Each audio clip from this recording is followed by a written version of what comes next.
Previously on Ace Attorney. Perhaps you've heard of us, the Governors. I was the lead vocalist. Never heard of your band. Then again, I was out of the country until only recently. But, can I get your autograph? You just met him like 3 seconds ago and you want his autograph?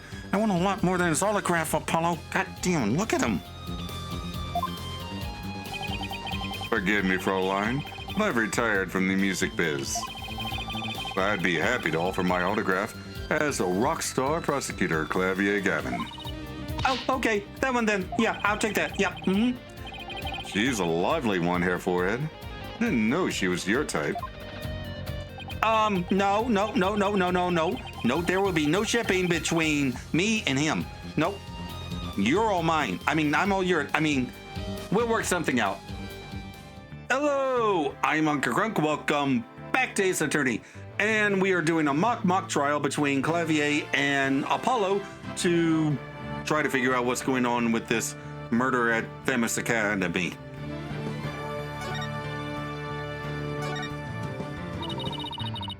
Now then, Prosecutor Gavin, your opening statement, if you please. You got it, Fraulein Judge. Our case is set in a school very much like this one. The victim, a professor, female. The defendant, an archery club member, also female. Oh me, oh my. Oh me, oh my, I'm innocent. Innocent, I tell you. That's some seriously bad acting, Fraulein. Anyway, the victim's body was discovered in the middle of the quad. Here's a shot of the crime scene. Ironically, it was Professor Court who posed as the corpse. Hair Forehead, how did the mock trial participants react to this photo? Mr. Newman was surprised by what Professor Court was wearing. He reacted with, "Oh, the green sweatsuit." That's not exactly what I would pick to focus on, so why would he care about that? Too much of a fledgling to know what's important, that one. In any case, both in the mock trial and the actual case, Professor Court was wearing a sweatsuit. Moving right along. Hold it! Hey, wait a sec! The body was discovered in the same area as the mock case, although there was a stage.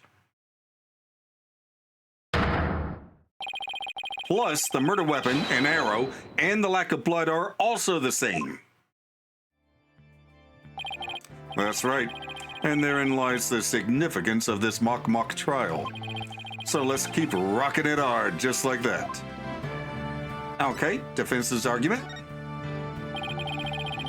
Before the crime occurred, the defendant was to meet with the victim in the quad. Let's see here. Let's see here.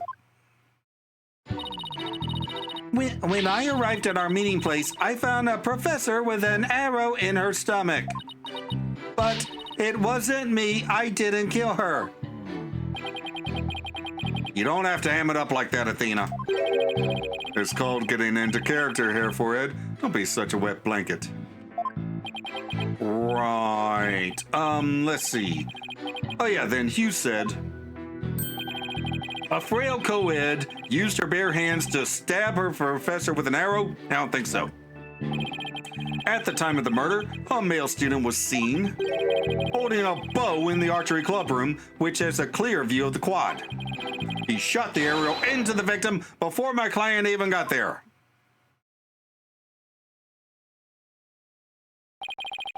Nine, Fair Forehead. That feigned swagger does not suit you in the least. Order! Order! Order! Especially you, Mr. Justice! Me? But I was just trying to get into it like Mr. Euro-Rocker said.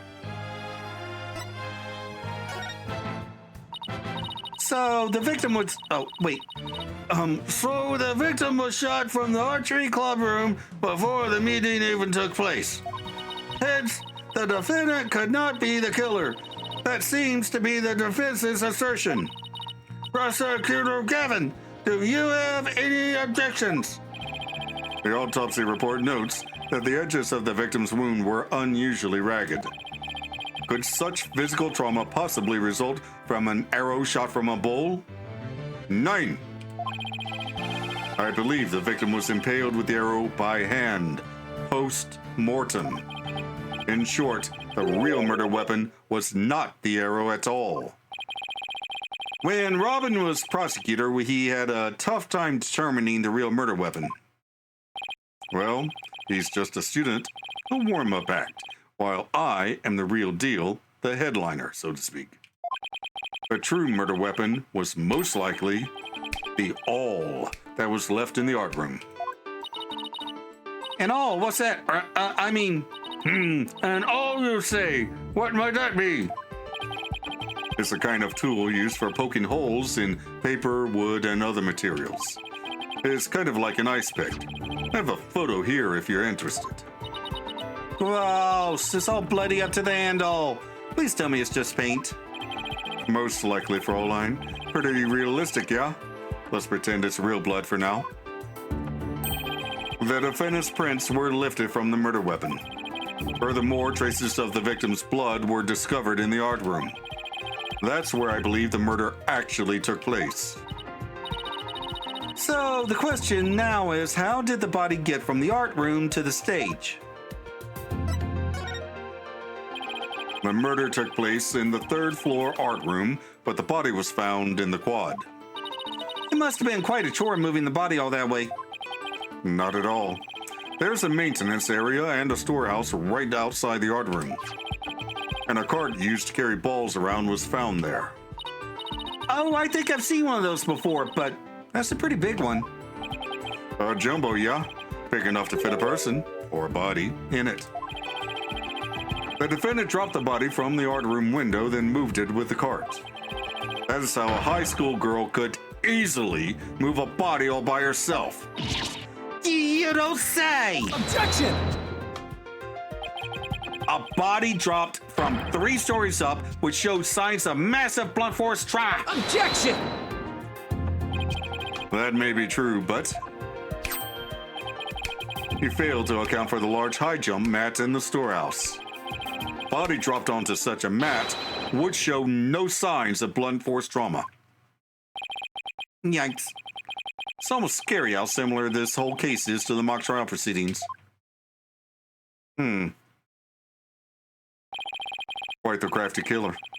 In an attempt to cast suspicion on the archery club, they moved the body to the quad where it would be an easy shot from the clubroom. Then the killer faked the murder weapon by inserting an arrow into the all stab wound. Yeah, sounds like he has only high praise for the Junie script.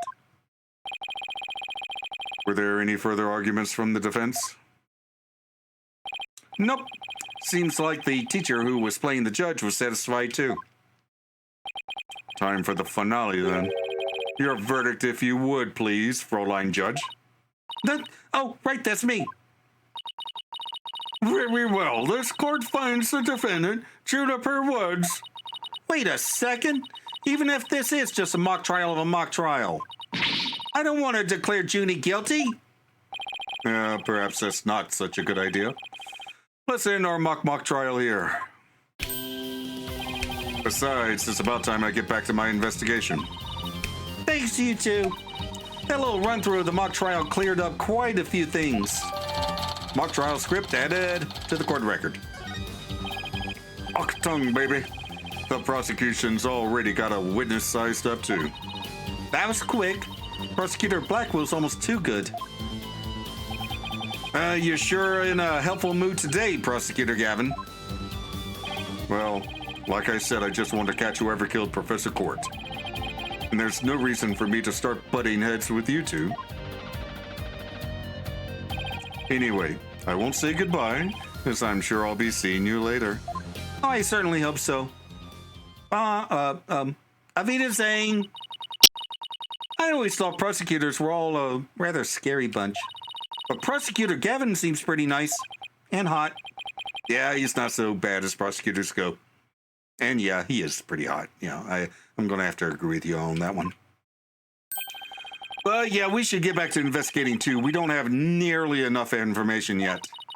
And we also have to tell Mr. Wright that we accepted Ginny's case. Right. Looks like we have our work cut out for us. Okay. Okay. We can just move right along to, I guess, the hallway.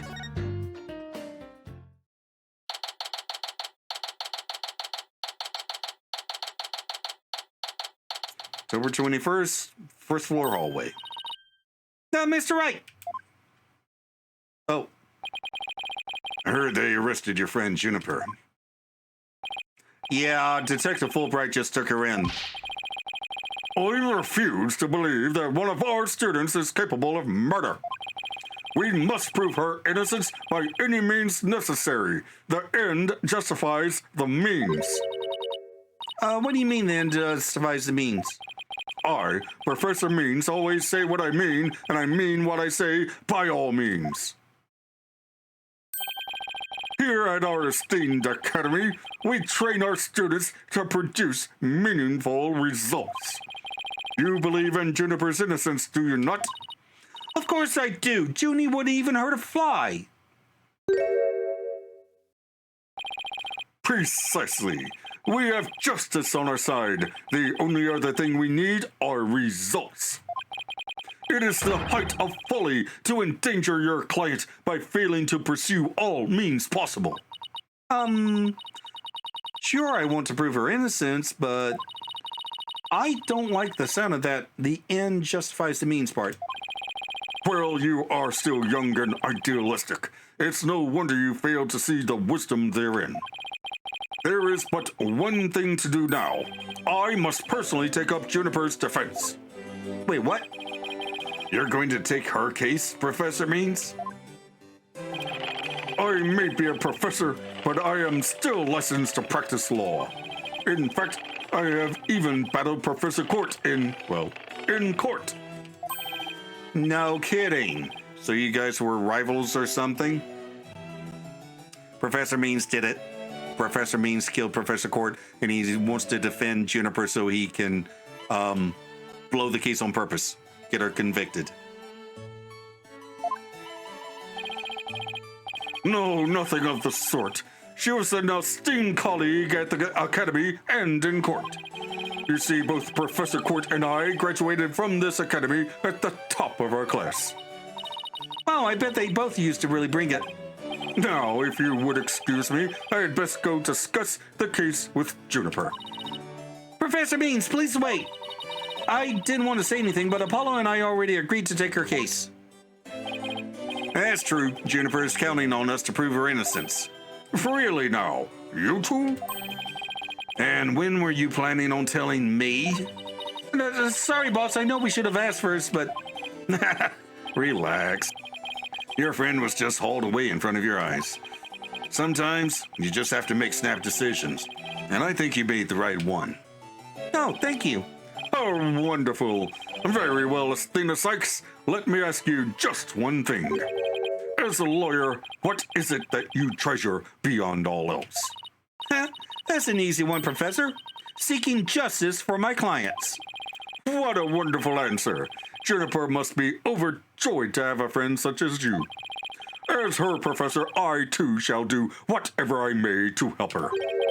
And if you decide to take the end justifies the means strategy, come see me at once. Let's hope it never comes to that. Now, if you would excuse me. Well, time's a-wasting. You better start investigating, and fast. But first, how about I tell you everything I know so far? Yes, please. Have you learned anything new about the case? Actually, I ran into Prosecutor Gavin, and he told me something interesting. Seems the murder took place in the art room. There's traces of a large pool of blood there. So the police believe the body was moved from there to the stage. What? Really? It's just like the mock trial again. The police are searching the art room, but whether they'll find anything, well... Well, what? Come think of it. Let's do our own crime scene investigation before it gets too crowded around here. Are we even allowed to do that? It's no big deal as long as we leave it exactly like we found it. Plus, no, never mind. Now, where was I again? There's really no need to talk about it right here, right now. I want you two to find out for yourselves. So, were you shocked by your conversation with Professor Means? Oh, guess so. Actually, that was pretty shocking. The Dark Age of the Law. I'm sure you've heard those words before. Yeah, they keep coming up. And a number of times. Prosecutors file false charges, and lawyers fight back by fabricating evidence. There's a lot of that going around these days. But the question is, how is it related to the case at hand? Training students to produce results. That is the school's policy. Well, that in and of itself isn't a bad thing. Right. As long as those results come by fair and honest means. Oh, but what was it that Professor Means said? The end justifies the means? Oh. To survive the Dark Age of the Law, you must use any means necessary. Fabrication of evidence and false charges are unavoidable in the quest for results. That's what they're preaching here at Themis Legal Academy. But what happened to our legal system if results are all that matter anymore?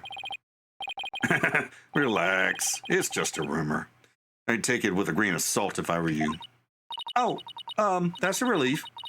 And me going there for a minute. Wait a second, what if Mr. Wright examined the victim's body for a reason? Maybe he was worried someone might actually tamper with the evidence. Yeah, that's my guess. I think that about wraps up what I know so far. The fact that this case closely resembles Ms. Wood's script is obviously important.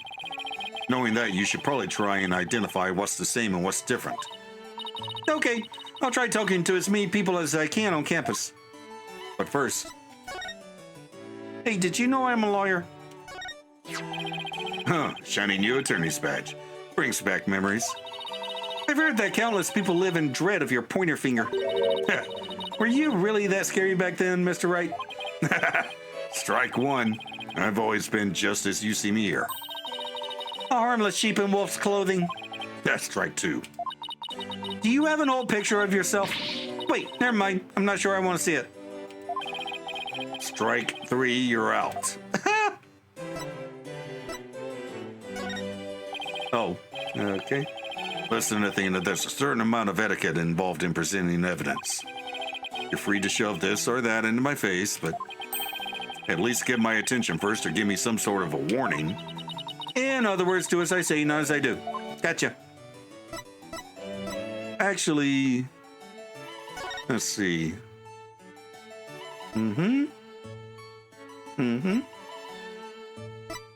Yeah. Things like that sure scream out school days, don't they? Were you involved in any extracurricular activities like school papers or mock trials? Nah, that wasn't my thing. I was an art major. An art major? Then how did you become a famous attorney? It's kind of complicated. When I say kind of, I mean really, really complicated. Oh. He must really mean it. I'm picking up a lot of complex emotions in his voice. Yeah. Okay. Let's move along. Oh, maintenance area. That's new. October 24th still. No idea what time it is. But this is the maintenance area. So this is the maintenance area. Let's see. During the mock trial, Prosecutor Gavin said that the art room is right above here on the 3rd floor. And that the body was dropped from there onto a high jump mat from the storehouse. Right. And then he claimed that the body was transported to the stage in a ball cart. And then, oh, there's someone here. Hey, it's Robin! Whoa, you scared the crud out of me. Thanks, right back at you. So what are you doing out here? I'm working out so that I can become strong enough to save Juniper. But I'm so worked up, my training place is almost breaking at the seams. Oh, right, the girl you got arrested. So you're psyching yourself up to rescue her? Yes, because I'm the manliest of manly men. That's why I work out of my manly brace. Except that I hear some discord in that manliest of men's voice of yours. I don't mean to be rude, but can't you talk without shouting? Sorry, I'll try not to shout so much. If at all possible, that is. Which is not at all possible by the sound of it. So do you mind if I ask you some questions, says Junie's lawyer? No problemo. Ask away. Keep 'em coming, man. Ouch. My ears ache already. Robin, could you tell me a little more about yourself? You want to know about me? I'm a second-rate member of the Fine Arts Club. Fine Arts Club? Looks like broken pottery or plaster. Maybe this is the source of that noise we heard. There were some supposedly 2 statues on this stage. Seem to recall hearing that a co-ed from the Fine Art Club had made them. 2 big banners and a pair of wicked statues. Now, this is just an illustration, but it's not half bad. Wicked statues? Wait, are these supposed to be you and Mr. Wright? Bingo, Fraulein. And they were so big and magnificent, too. What a terrible waste. Say, did you create those stage statues by any chance? You bet I did. Both of them. Put my blood, sweat, and tears into those things, man.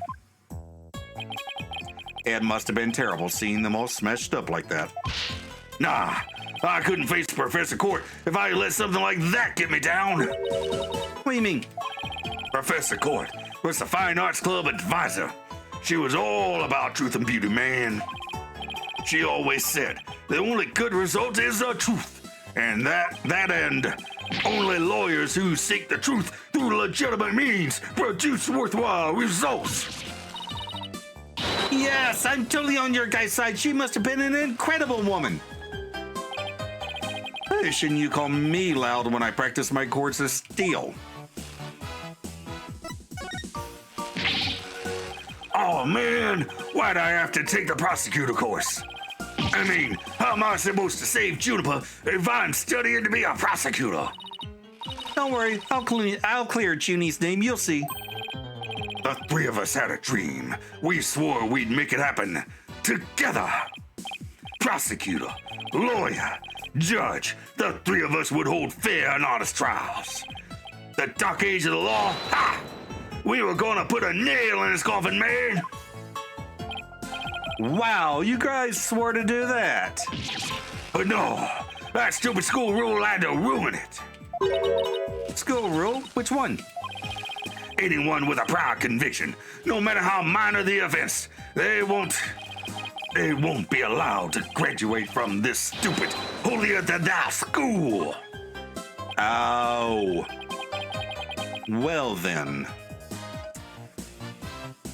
Tough legal academy with even tougher rules. Junie will never become a judge unless I can prove her innocence. And if I fail, the 3 of them will never realize their dream. Okay, I think I know why we didn't hear about Junie being a law student. Must have gotten her off on a lesser charge.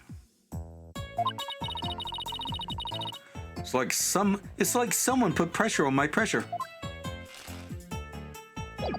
Let's see. What's up with this? Ah, that paper. So, Robin, is this article true? The author of that article has been gunning for the 3 of us for some reason. It's been nothing but trashy articles like this for as long as I can remember. Maybe the author just wants your attention? No way, man.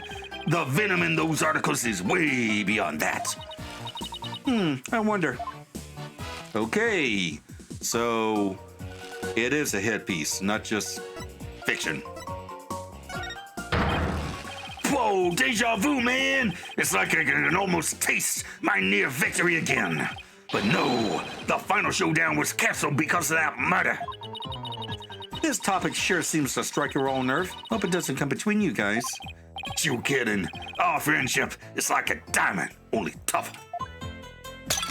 It's like a powder keg before a spark. It's like the calm before the storm. In other words, it's under a lot of pressure and ready to blow at any moment. Okay. Know anything about this? Whoa! Did you make that? Let me fire it in the kiln for you. Just give it to me and I'll take care of the rest. It's a book. If you put it in a kiln, it'll burn, you dumbass. I think I'll pass on the kiln firing this thing. Whew, dodged a bullet there. Okay, maybe don't. Oh, no. That was the wrong button.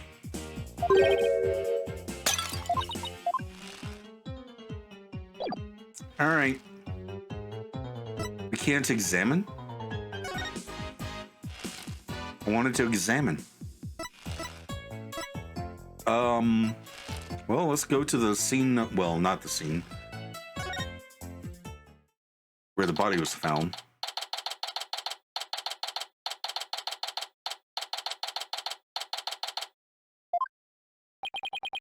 I thought the area was cordoned off. Hey, the police are discussing something over there. Oh, I know. I'll just quietly sneak over for a listen. Here goes.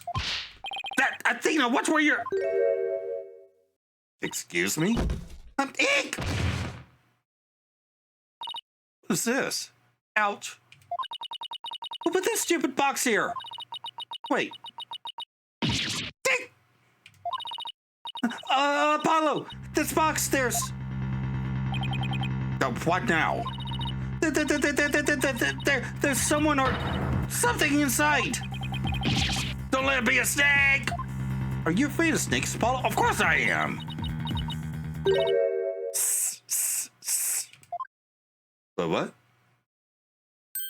The hell? You morons just blew my cover. What the? There really is someone inside. Oh, snake. Solid snake. Metal Gear Solid. I was hiding in boxes.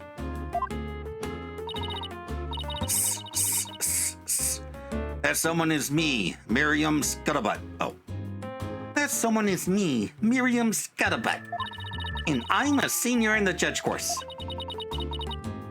What's with the box? It's the fate of we who live in the shadows. There's a very good reason why none may see my face by the light of day. Wait, if you're taking the judge course, did you write a mock trial script too? You really want to see my script that bad? Well, you better watch out. Read it without my permission and you'll wish you hadn't. Who cares? I'm sure it was rejected for a good reason. So you're studying to be a judge too? You must be classmates with Juniper. Are you a friend of hers? Juniper? Sure, she's my friend. That's why I'm gathering info. Now tell me all you know for tomorrow's trial. For tomorrow's trial? What are you talking about? Sis. I'm going to take the stand, naturally.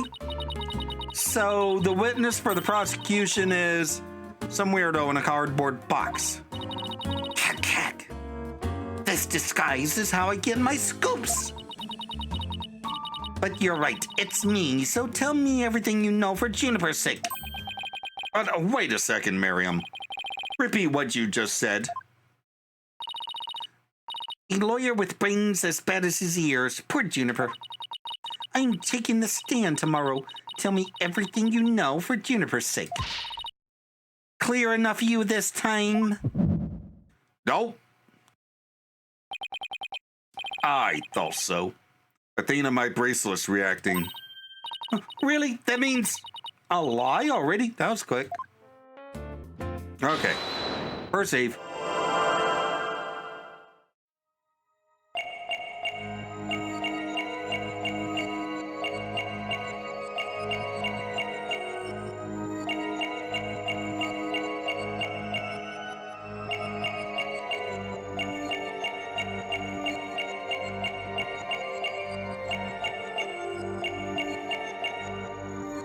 There it is. Oh, both hands. Okay. So which one do I... Ow.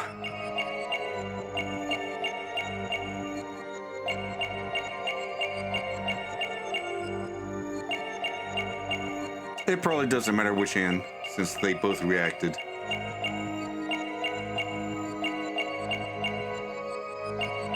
There. Gotcha! That's strange. You suddenly tightened your grip when you said, "for Juniper's sake." It's like you subconsciously tensed up because you're lying. What are you talking about? When did I ever lie? Okay, then let me ask you this. Why were you selected as a witness? That's an easy one. I'm the editor-in-chief of the Phoenix Herald. There it is. I know everything there is to know around campus, even the darkest of secrets. Editor-in-chief, huh? Pretty impressive. Yeah, well, it's a lonely one-woman operation. I do it all myself, from reporting to editing to publishing. Still impressed? I'm a perfect storm of journalism because I bring it all to the table. And this is the evidence here. An extra edition of the Phoenix Herald, published to coincide with the mock trial. All right, extra edition. Gotcha. Thanks, Miriam. You've revealed who you truly are. Someone who's never had Junie's best interest in mind. What? Are you questioning our friendship? Look, you may want answers, but no can do because what you're saying conflicts with this piece of evidence. Take that! That's the Phoenix Herald. The paper I publish. What about it? Are you really that dense? This article is full of malicious lies about Junie. It's definitely not something a true friend of hers would write. You got it all wrong. Another staff member wrote that one. I don't think so, Miriam. You even said it yourself just a moment ago. It's a one-woman operation. Or did you forget already? If you'd just given me the info you have. Stupid pawn. Juniper's just using you. Huh? Again? Oh, no, that, all right, gotcha. Now, I wrote the truth, Miriam. You hide in your box in order to collect gossip for your sleazy paper, isn't that right? You're not really friends with Juniper, are you? No doubt, she's a target of my scoops, and my readers demand dirt. Extra, the dirty little secret stuff, the squeaky clean student council president.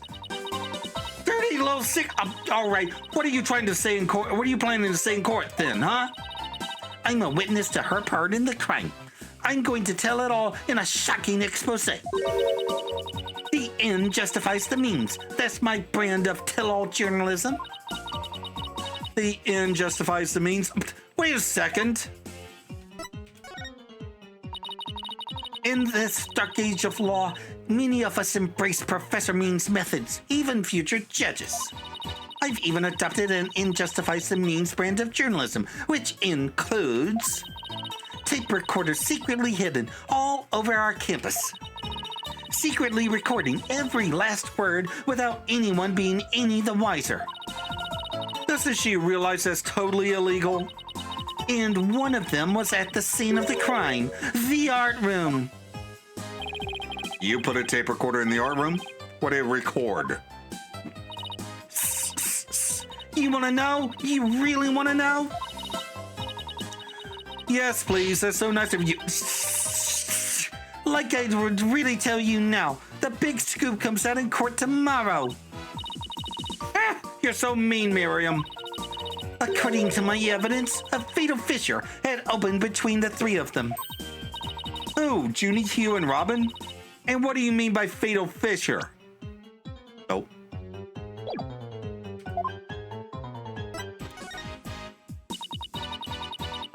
Juniper, Hugh, and Robin used to be the best of friends. Used to be? They still seem to get along fine to me. I did sense some discord, though. You don't know anything. Professor Means has his followers, and Professor Court had hers. Their influence is inescapable. Are you implying that one of them adheres to that extreme idea you and Professor Means have? But why would anyone follow that philosophy? How could you possibly understand? You're new around here. Miriam, wouldn't you feel better if you came out of the dark and into the light? I can see fine in here. You'll be the one seeing the light in court tomorrow. Then you'll realize how guilty Juniper was where it really is.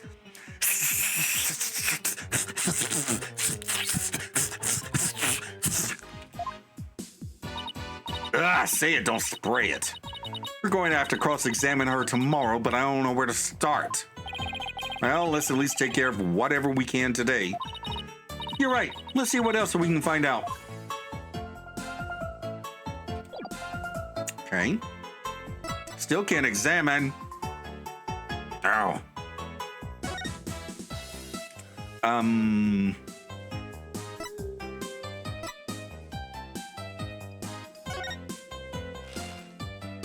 Nope. Go back here, I guess. Oh, yeah. All right. Apparently that's what I was supposed to do.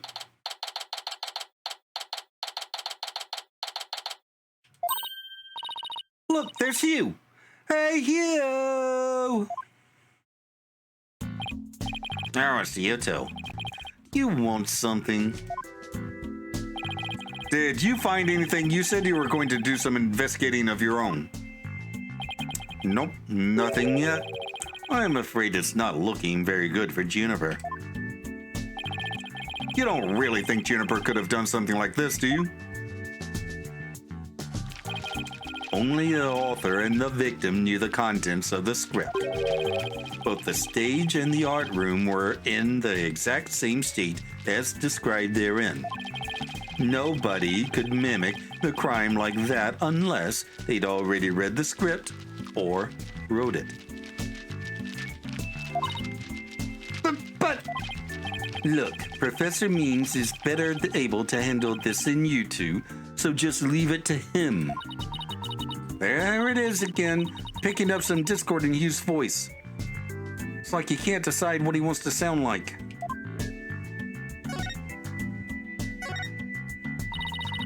Hugh, would you mind telling me a little bit about yourself? Whatever. I'm 6'1", and under this uniform, I'm 100% lean muscle. My grades are outstanding, and I'm the ace of the archery club. Needless to say, I never miss my mark. Oh, and I'm incredibly humble, too. How can you even say that with a straight face? Also, archery? Really? Those around me call me a genius, but I pay them no mind. And what's wrong with archery? It's just that an arrow was used in the freaking murder. Granted, it probably wasn't a murder weapon.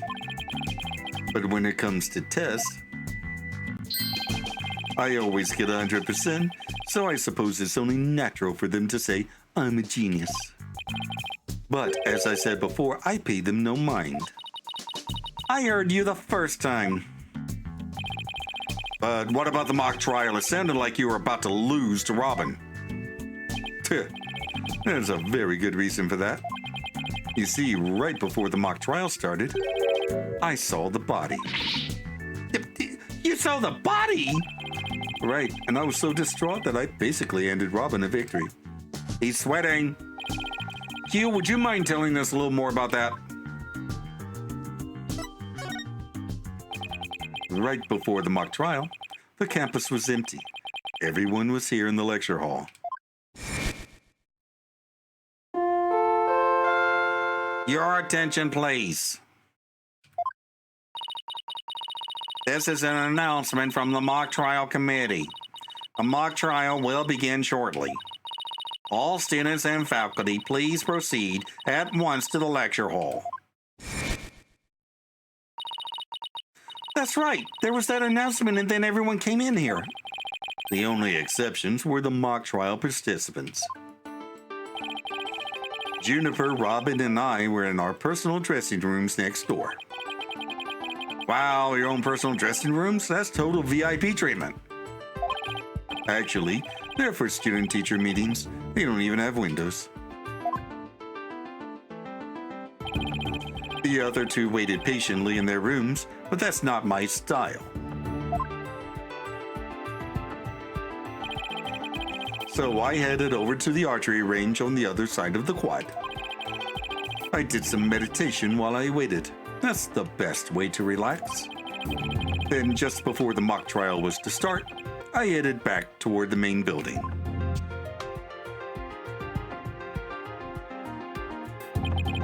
As I walked across the quad, I passed in front of the stage.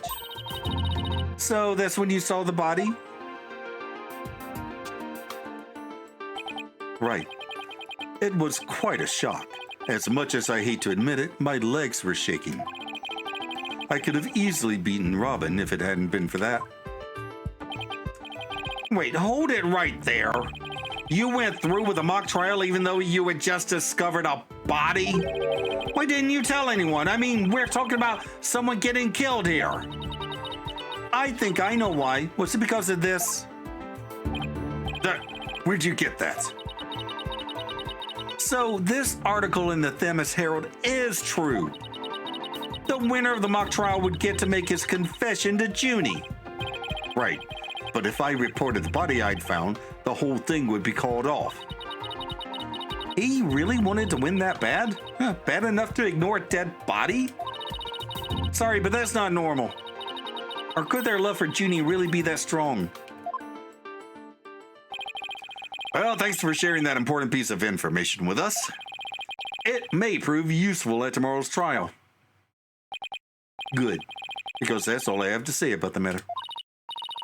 Thanks, and don't worry, we'll prove Juniper's innocence. You'll see. I can't say you two inspire much confidence. Okay, Athena, what next? Well, I think I've talked to everyone who was somehow linked to the case. Okay, maybe it's about time we wrapped up our investigation. Oh, wait, we haven't met with Junie yet. Yeah, you're right. Let's head over to the detention center. All right. Yay, detention center. October 24th, still don't have a time. Detention center visitors room. Hi, Junie. Athena, thank you so much for coming. She called me Athena, like she used to. Oh, maybe she's finally letting her guard down. Maybe she's scared crapless.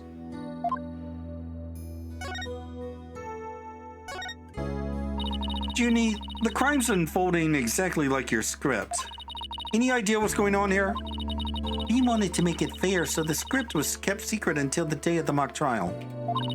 And the only people who knew the details were Professor Court and I.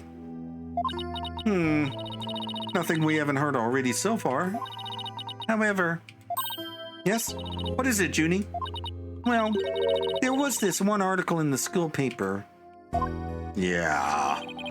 You mean this one? It's more like a tabloid piece than a newspaper article, if you ask me. I've been worried that the trial would wreck with the friendship between Robin, Hugh, and me. She wants to stay friends, but both of the guys are hoping to take it to the next level. Oh, the passion of high school drama. Wish I could have experienced it. And I know I shouldn't have, but I revised the script to favor the prosecution. Oh dear. But Professor Court noticed it immediately and changed it back. So if Robin had won, Hugh wouldn't have been able to confess his love to Junie. That would have kept the trio's relationship the same. Never knew Junie could be so devious. Sorry, I guess my personal problems probably won't be of any help in court, huh? Yeah, no, I'm pretty sure your personal problems are exactly why this murder occurred. Yeah, you never know. Help often comes from the most unexpected places. Thanks, Juniper. I was wondering about that awl you had on you when you were arrested. Detective Fulbright, we found this in the suspect's pocket. Why, there's blood on this. That's evidence we made for the mock trial. A mock trial? Never heard of such a thing. But it sounds fishy to me. Real fishy. It was the murder weapon from the mock trial. Professor Court and I were prepping it in the art room until the day before the trial. I didn't even realize I still had it on me until I was arrested. Then we've got nothing to worry about. There shouldn't be any way to link it to the crime. Still, that blood red color on the awl bothers me. Wasn't it just paint or something? I mean, I was looking at it from pretty far away, but... It probably was just paint, but that's what bothers me. It wasn't on the awl when we were prepping it yesterday. Oh, dear. She actually did have the actual murder weapon in her actual pocket after the body was discovered. Oh, God. Then how and when did it get there? Well, before the mock trial began, I showed Athena and Mr. Wright to the waiting room. Then I went back to my dressing room to get the trial props we were going to use. That's when I found the art room key and the awl with what looked like blood on it. Oh, dear. A key and the awl. Oh, my God. You actually picked up the actual murder weapon. Here, I was thinking that somebody planted it on you. Oh, boy. Maybe it's better that you don't continue with law school. Professor Court normally has the art room key since she's the Fine Arts Club's advisor. And since that key was there in the dressing room, I thought she was the one who had painted the awl to look like it had blood on it. After all, she always insisted that the props should be realistic, so... The awl suddenly shows up on the day of the trial with what looks like blood on it. I have a really bad feeling about this. Yeah, you and me both, sister, but let's not jump the gun on this. You and Professor Court were busy preparing for the mock trial together yesterday, right? Was that the last time you saw her? Yes. I left school at around 6 p.m. Did you notice anything different about her? No, I didn't notice anything out of the ordinary. She looked and acted the same as always. I would have never guessed she'd end up like this. It looks like we're about out of time. Thank you for coming to see me. We'll do everything we can to prove you innocent tomorrow. I know. And I believe in you, Athena. Well, I should go now. Bye. Oh, dear. Is she going to be all right? She's like a shadow of the girl we met back at the academy. The Junie I knew was always like that, a little weak and sickly. But the fact that she's lifted her facade shows that she trusts us. Even still, what is it? Well, when Junie and her two friends were talking about their friendship, I sensed some discord in their hearts. Seriously. Yeah, but it was really faint. I might have been mistaken.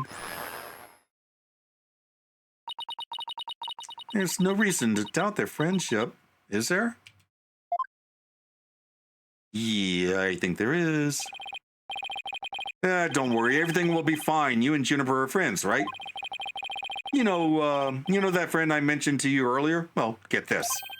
Whenever something's troubling one of us, the other can just feel it. That's real friendship. I suppose you're right. Might as well forget about that and concentrate on the trial. Yep, tomorrow's the big day. Let's sort out what we know so far. Okay. The victim, Professor Constance Court, was murdered in the art room on the 3rd floor. Then her body was moved to the outdoor stage in the quad. Also, the location where we found the body was just as the mock trial script described. I wish those were the only similarities they shared. What do you mean? What I mean is the script and this case are exactly the same in almost every respect. So it follows that the actual trial may very well unfold just like the mock trial did. Oh no! Mock trial ended right before the prosecution was about to win. Well, that's not going to happen. This time, Junie will be declared not guilty. Of course, I intend to get our results the honest way. We can do this. We'll be fine. After all, I have Apollo, and he's the king of being fine. To be continued in the next episode. To the outro! Okay, I kind of floundered there at the end because of Hugh just being the worst, but I still think Professor Means did it. It really wouldn't make sense for someone who has a crush on Juniper to frame her for murder unless he had already been rejected. Although that could be the discord that Athena detected. Maybe Juniper did already reject him, and he played the nice guy, let's stay friends nonsense, then decided to set her up for murder. I don't think that's what happened, but how often have I been right this early in the case? Or ever, for that matter. Scuttlebutt's going to be a fly in the ointment, never mind the fact that I have to drop the hissing she starts every sentence with. I mean, seriously, the windscreen of my mic is soaked after that scene. But yeah, she has a combination of vindictiveness and access to secrets that's going to seriously complicate things. Anywho, up here's a playlist of my Persona 3 portable playthrough, and down here is a video that YouTube recommends. Also, if you'd like to help support a fuzzy little monster and get videos a week early, we have channel memberships for that. Thanks for watching, and I'll see you in the next video. Bye!